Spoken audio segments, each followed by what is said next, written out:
Hello friends, welcome to my YouTube channel Arvind Negi biology classes. और हम 12th class biology का chapter हम लोग ले रहे हैं और इसमें आज इंपॉर्टेंट टॉपिक है कॉम्प्लीमेंट्री जीन। इस पे हम क्या करने वाले हैं, डिस्कशन आज करने वाले हैं। ठीक है, बेसिकली आजकल जो हम टॉपिक पढ़ रहे हैं जैसे इनकम्प्लीट डोमिनेंस हो गया, को डोमिनेंस हो गया, मल्टीपल अलील्स हो गया, आपका पिलियोट्रॉपी हो गया, ये सब एक प्रकार से डेविएशन ऑफ मेंडलिज्म है। यानी कि मेंडल ने जो नियम दिए थे, law of dominance, law of segregation, law of independent assortment, ये सब जो नियम हैं ये उसके एक प्रकार से अगेंस्ट जा रहे हैं। ठीक है, चाहे वो लॉ ऑफ इनकम्प्लीट डोमिनेंस हो, चाहे वो को डोमिनेंस हो, ठीक है, चाहे वो आपका मल्टीपल अलील्स हो, ठीक है, चाहे आपका वो पिलियोट्रॉपी है। तो ये सारे के सारे जो एग्जांपल हैं जो हम आजकल ले रहे हैं, जो टॉपिक्स, ये सारे के सारे डेविएशन ऑफ मेंडलिज्म हैं। यानी एक प्रकार से मेंडल के नियम से विचलन होने वाले क्या हैं, आपके नियम हैं। ठीक है, तो आज हम बात करेंगे कॉम्प्लीमेंट्री जीन की। तो सबसे पहली बात यह है कि कॉम्प्लीमेंट्री का अर्थ होता क्या है। देखो, कॉम्प्लीमेंट का अर्थ सीधे सीधे ये आप ये लगा सकते हैं कि भाई किसी दूसरे को प्रोत्साहित करना। भाई मैंने अगर किसी को कुछ बोल दिया, कॉम्प्लीमेंट दे दिया मैंने उसको, तो बोलता कि सर आपने मेरे को प्रोत्साहित कर दिया तो अब मैं इस चीज को कर सकता हूं। ठीक है, तो यहां भी यही चीज है। कॉम्प्लीमेंट्री जीन का मतलब ये होता है कि कोई जो जीन है वो किसी दूसरे जीन को एक प्रकार से प्रोत्साहित कर रहा है, यानी कॉम्प्लीमेंट कर रहा है। ठीक है ना, तो इसको आगे समझने से पहले सबसे पहले हम ये समझते हैं कि ये कॉम्प्लीमेंट्री जीन जो है वो सबसे पहले आया कहां से, किसने इसको स्टडी की थी। तो बैटसन एंड पुनेट ने इसको सबसे पहली बार क्या था, इसकी स्टडी की थी। Bateson and Punnett, PUNNET। ठीक है, 1906 में क्या था बेटा, इन्होंने इसमें स्टडी की थी। ये इंपॉर्टेंट है, कई बार एग्जाम में आता है। ठीक है, तो ये याद करना आपने कि बैटसन एंड पुनेट ने 1906 में क्या था, कॉम्प्लीमेंट्री जीन को सबसे पहली बार बताया था। ठीक है, और कौन सा प्लांट था बेटा, तो वो स्वीट पी प्लांट था, स्वीट पी। ठीक है, अब एक बात ध्यान रखना बेटा, स्वीट पी दूसरा पी प्लांट होता है। ठीक है ना, जो हम मेंडल ने जिस पे स्टडी की थी वो गार्डन पी था, वो था आपका पाइसम सटाबियम। ठीक है ना, और स्वीट पी एक दूसरा प्लांट है, ये है आपका, इसका जो बॉटनिकल नेम है वो आपका लथाइरस ओडोरेटस। ठीक है, लथाइरस ओडोरेटस। ठीक है, क्लियर। तो ये है आपका लथाइरस ओडोरेटस, क्या है ये आपका स्वीट पी का बॉटनिकल नेम है। बैटसन एंड पुनेट ने 1906 में सबसे पहली बार कॉम्प्लीमेंट्री जीन को क्या था, इन्होंने बताया था। ठीक है, अब यहां पे हम इसको समझते हैं कि ये होता क्या है, ये फंक्शन किस प्रकार से करेगा, किस प्रकार से चीजें हो रही हैं। ठीक है, तो लथाइरस ओडोरेटस में क्या है कि अगर लथाइरस ओडोरेटस जो प्लांट है, स्वीट पी का प्लांट है, उसमें क्या होता है, अगर अकेला सी डोमिनेंट एक जीन है, एक जीन है सी। ठीक है, तो अगर मान लीजिए कैपिटल सी जीन यानी कि डोमिनेंट जीन, ठीक है, dominant, if dominant C gene present, if C dominant gene present, अगर उस प्लांट में केवल एक capital C gene dominant gene मौजूद है तो जो आपका फ्लावर का कलर आएगा वो आता है आपका व्हाइट। आ रही मेरी बात समझ में, क्लियर है यहां से कि अगर capital C dominant gene present है उस प्लांट में, अकेला केवल कैपिटल सी जीन मौजूद है, तो कलर जो व्हाइट, जो फ्लावर का कलर आ रहा है वो आ रहा है आपका व्हाइट। ठीक है, और if dominant P dominant gene present, ठीक है ना, अगर केवल पी डोमिनेंट जीन मौजूद है तो तब भी आपका फ्लावर का कलर आ रहा है व्हाइट। ठीक है, लेकिन इफ अगर इसमें कैपिटल सी और कैपिटल पी दोनों के दोनों डोमिनेंट जीन प्रेजेंट हैं तो फ्लावर का कलर आ रहा है आपका पर्पल। ठीक है ना, पर्पल फ्लावर आपके क्या आ रहे हैं, आ रही बात समझ में। अगर केवल सी डोमिनेंट जीन प्रेजेंट है तो व्हाइट कलर आ रहा है, अगर पी डोमिनेंट जीन प्रेजेंट है तो व्हाइट जीन आ रहा है, व्हाइट कलर आ रहा है। ठीक है, और अगर कैपिटल सी और कैपिटल पी डोमिनेंट जीन दोनों डोमिनेंट जीन प्रेजेंट हैं तो तब यहां पे आ रहा है आपका पर्पल कलर। ठीक ना, इस पे कौन सा कलर आ रहा है, पर्पल कलर आ रहा है। और अगर रिसेसिव आ रहे हैं आपके स्मॉल पी और स्मॉल पी और स्मॉल सी अगर दोनों के दोनों जीन आ रहे हैं तब भी आपका फ्लावर का कलर आ रहा है वाइट। तो पर्पल कौन सी कंडीशन में आ रहा है? जब किसी जीन में कैपिटल सी और कैपिटल पी क्या हो, प्रेजेंट हो। किसी प्लांट में दोनों के दोनों डोमिनेंट जीन प्रेजेंट हो, उसी कंडीशन में आपका कलर बन रहा है पर्पल। अदरवाइज अगर अकेला केवल सी हो तब भी कलर नहीं बनेगा, अकेला अगर पी हो तब भी कलर नहीं बनेगा। जब ये दोनों के दोनों सी पी दोनों डोमिनेंट जीन प्रेजेंट हो तभी उसी कंडीशन में आपका पर्पल कलर बनेगा। तो हुआ ना कॉम्प्लीमेंट्री, यानी कि जो आपका सी जीन है, कैपिटल सी जीन, वो कैपिटल पी जीन के साथ ही आने पे क्या हो रहा है, वो एक दूसरे को कॉम्प्लीमेंट कर रहे हैं, तभी जाके क्या आ रहा है आपका कलर पर्पल आ रहा है। अदरवाइज पर्पल कलर आएगा ही नहीं, व्हाइट कलर आएगा, चाहे वो अकेला सी हो, अकेला पी हो, या दोनों के दोनों छोटे मैंने रिसेसिव सी पी हो, तो तब भी व्हाइट ही आएगा। आ रही बात समझ? तो इसको हम बोलते हैं कॉम्प्लीमेंट्री जीन। अब फिर वही, किसके पीछे मैकेनिज्म क्या है, क्या प्रोसेस है इसके अंदर, तो ये अगर आप समझ गए मैकेनिज्म तो आपको ये पूरा का पूरा फंडा क्लियर हो जाएगा, ठीक है ना।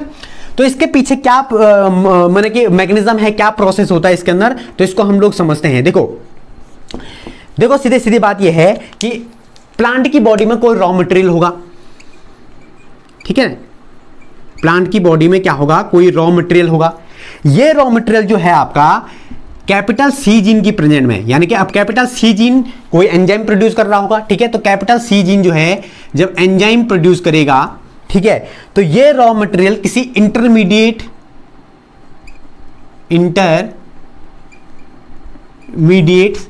केमिकल में क्या हो रहा है, आपका चेंज हो रहा है। और ये इंटरमीडिएट जो है वो कैपिटल पी जीन में, अब पी जीन है कैपिटल, तो फिर यहां से कोई एंजाइम बनेगा। अब क्या हुआ, अब ये हुआ कि जो ये इंटरमीडिएट बना हुआ था, ये इंटरमीडिएट इस एंजाइम की मदद से, मैंने कि जो कैपिटल सी से आया, तो इस एंजाइम की मदद से क्या हो गया, ये पर्पल इसने क्या दिया, पिगमेंट दिया। क्लियर, ठीक ना। और अगर मान लीजिए ऐसा नहीं होता, अगर मान लीजिए ये कहानी यहीं पर खत्म हो जाती कि इसके पास सी जीन था, यहां पे क्या बनता, इंटरमीडिएट बन जाता। अब इस इंटरमीडिएट को कंप्लीट पर्पल बनाने के लिए क्या चाहिए, पी जीन भी चाहिए, वो तो है ही नहीं अवेलेबल, वो अवेलेबल ही नहीं है। तो अवेलेबल नहीं है तो आपका जो कलर बनेगा वो क्या बनेगा, आपका व्हाइट ही बनेगा, पर्पल नहीं बन सकता। क्लियर, तो ये है आपका कॉम्प्लीमेंट्री जीन। अब यहां से विधि स्टडी, ठीक है ना, यहां से विधि स्टडी, साइंटिस्ट ने यहां से स्टडी की थी इन्होंने, तो इन्होंने लिया था बेटा कैपिटल सी स्मॉल पी, एक प्लांट लिया था इन्होंने, स्मॉल सी कैपिटल पी, एक यहां से इन्होंने प्लांट लिया था, ठीक है ना। अब मुझे बताओ कि ये वाला जो प्लांट है, ये व्हाइट फ्लावर वाला होगा या पर्पल फ्लावर वाला होगा। देखो कैपिटल सी जीन है, स्मॉल पी, देखो कैपिटल सी है, यानी कि केवल कैपिटल सी या capital C dominant gene present है। तो केवल capital C dominant gene present होने की कंडीशन में जो ये फ्लावर बनेगा वो बनेगा आपका व्हाइट। और यहां पे भी क्या है, आपका केवल कैपिटल पी जीन मौजूद है, सी पी मौजूद नहीं है, यहां पे कैपिटल सी कैपिटल पी मौजूद नहीं है, तो यहां भी क्या होगा, आपका ये व्हाइट फ्लावर ही बनेगा, ठीक है ना। अब यहां से बनेंगे आप गैमेट, तो गैमेट कैसे बनेगा बेटा, आपका यहां से आएगा कैपिटल सी और स्मॉल पी, ठीक है, यहां से आया आपका स्मॉल पी और कैपिटल पी, ठीक है। और जब ये आपका मिलेगा, ठीक है, यहां से मिलेगा, तो F1 जनरेशन में capital C, small C, capital P और स्मॉल पी, ये आपका क्या बना, F1 जनरेशन में क्या बना, आपको प्लांट मिला, capital C, small C, capital P, small P. अब देखो यहां पे क्या होगा, यहां पे देखो आपका स्मॉल सी भी है प्रेजेंट, सॉरी कैपिटल सी भी प्रेजेंट है आपका, और कैपिटल पी भी प्रेजेंट है। तो जब दोनों जीन प्रेजेंट होंगे, जब दोनों डोमिनेंट जीन प्रेजेंट होंगे, तो इस कंडीशन में ऑल पर्पल फ्लावर वाले प्लांट आपको मिलेंगे। ठीक है ना। यहाँ से सारे के सारे आपके पर्पल प्लांट वाले आपको क्या मिलेंगे, फ्लावर मिलेंगे। अब फिर इसको सेल्फिंग कराएंगे हम लोग, capital C small C, capital P और स्मॉल पी। इसको सेल्फिंग कराने पे अब यहाँ से गैमेट बनेंगी। अब यहाँ से आप आते गैमेट कैसे बनेंगे, है ना। तो गैमेट बनाने के लिए फॉर्मूला, कौन सा फॉर्मूला है वो, 13, 14, ठीक है, 23 एंड 24। इस फॉर्मूला को याद करना है। 1 2 3 4, 1 2 3 4, 13 यानी कि कैपिटल सी कैपिटल पी, एक तो ये बना, ठीक है। फिर 14, 1 4 कैपिटल सी स्मॉल पी, एक तो ये बना। फिर 23 2 3 यानी कि small C small capital P, ठीक है। और 24 2 4 स्मॉल सी स्मॉल पी, ये एक जीन, ये आपका क्या बना, इस प्लांट के गैमेट बने। और इसी प्रकार इस प्लांट के गैमेट बनेंगे, ठीक है। तब हम इसको फिर से चेकर बोर्ड में रखेंगे, ठीक है। ये प्रकार से वही वाला बनेगा ना, जैसे मतलब हमने वो डाइहाइब्रिड क्रॉस वाला किया था। तो यहां से भी चेकर बोर्ड बनेगा, ठीक है। अब चेकर बोर्ड बनेगा तो चेकर बोर्ड बनाने के बाद ये आपने करना ही वाला, ठीक है। चेकर बोर्ड बनने के बाद क्या होता है बेटा कि जो हम रेशियो निकालते हैं फिनोटाइपिक रेशियो, तो उसमें आपके पास जो पर्पल फ्लावर मिलेंगे वो मिलेंगे आपके 9, और जो आपके व्हाइट फ्लावर आते हैं वो आते हैं आपके 7। तो यहां पे 9:7 का क्या मिलेगा, आपका रेशियो मिलेगा। 9 फ्लावर पर्पल के मिलेंगे आपको, 7 फ्लावर आपके व्हाइट के मिलेंगे, ठीक है ना। तो इसको कंप्लीट आप लोग कर सकते हैं, ठीक है। ये बड़ा इजी है, देखो यहां से इसके गैमेट बन गए ना, ठीक है। और इस यही गैमेट आपके इसके भी बनेंगे, ठीक है। तब जाके क्या बनेगा, आपका चेकर बोर्ड बनेगा इस प्रकार से, ठीक है। ये 16 वाला चेकर बोर्ड बनाना, यहाँ पे CP इस प्रकार से आप लोग लिखेंगे। तब ये जैसे आपने डाइहाइब्रिड क्रॉस में किया हुआ था उसी प्रकार से बनाओगे। तब जहां पे 2 डोमिनेंट जीन प्रेजेंट होंगे, जहां पे CP वो पर्पल फ्लावर हो जाएंगे, जहां पे सिंगल प्रेजेंट होंगे वहां पे क्या होगा, वो आपका व्हाइट फ्लावर बनेगा। तो इस प्रकार से ये क्या है, आपका कॉम्प्लीमेंट्री जीन है। कॉम्प्लीमेंट्री जीन में फिर मैंने वही चीज बताया आपको कि जब आपके 2 डोमिनेंट जीन प्रेजेंट होंगे तभी जाके आपके पास जो करेक्टर होगा वो शो किया जाएगा, वो शो होगा। और जब आपका सिंगल डोमिनेंट जीन प्रेजेंट होगा तब आपके पास कोई भी करेक्टर क्या नहीं होगा, उस प्लांट में क्या नहीं होगा, शो नहीं होगा, ठीक है। तो यहां से ये इंपॉर्टेंट है कि बैटसन पुनेट जो ये जो साइंटिस्ट थे जिन्होंने स्टडी की 1906 में, ठीक है। कौन सा प्लांट था, स्वीट पी प्लांट था, ठीक है, जिसको हम क्या बोलते हैं, लेथेरस ओडोरेटस बोलते हैं। वेरी इंपॉर्टेंट, आपको साइंटिफिक ये बॉल्टिकन नेम भी इसका याद होना चाहिए। एग्जाम में कई बार ये भी आता है कि लेथेरस ओडोरेटस पे माने कि क्या कौन सा प्लांट है। तो इस पे हमने कॉम्प्लीमेंट्री जीन पे इस पे क्या किया था, वर्क किया था इन्होंने, बैटसन पुनेट ने। इसके बाद हालांकि ये तो कभी नहीं आता है कि जो ये पूरा का पूरा चेकर बोर्ड वाला चार्ट है, लेकिन हाँ आपको ये पता होना चाहिए कि इसमें जो फिनोटाइपिक रेशियो है वो 9:7 होता है, ठीक है। और इस प्रकार से ये पूरा का पूरा कॉम्प्लीमेंट्री जीन भी क्या हो गया, आपका समाप्त हो गया, ठीक है।